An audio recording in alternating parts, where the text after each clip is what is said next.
મનપા દ્વારા મટકી છોડ સ્પર્ધાનું ઇનામ વિતરણની જાહેરાત કરી હતી અને આ એક આપણી સંસ્કૃતિ જેમાં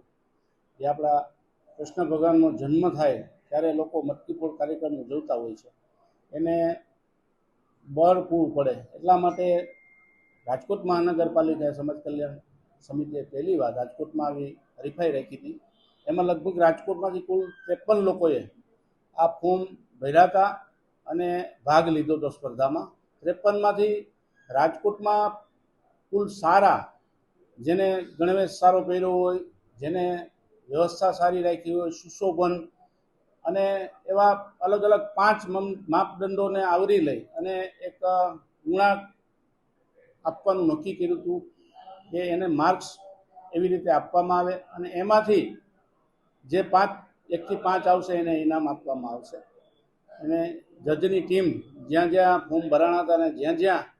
ઉત્સવનો કાર્યક્રમ થયો હતો ત્યાં અહીંયા મોકલવામાં આવી હતી મહાનગરપાલિકા દ્વારા અને બધાનું એક લિસ્ટ બનાવી અને એમાંથી આપણે રાજકોટમાં 5 સારા જે મટકી ફોડ કાર્યક્રમ થાય એને આપણે પસંદગી કરી હતી અને એમાંથી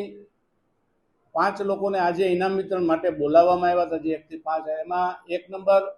અને 2, 3, 4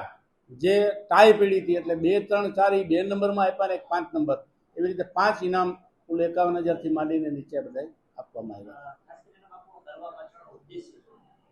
મેં પહેલાં કીધું કે આપણી સંસ્કૃતિને વળગી રહેવાય અને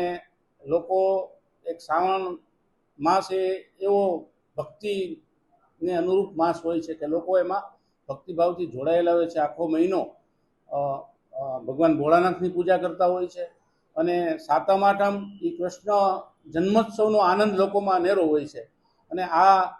કાર્યક્રમના ભાગરૂપે આપણે લોકોના આનંદમાં વધારો થાય અને લોકો આમાં જોડાય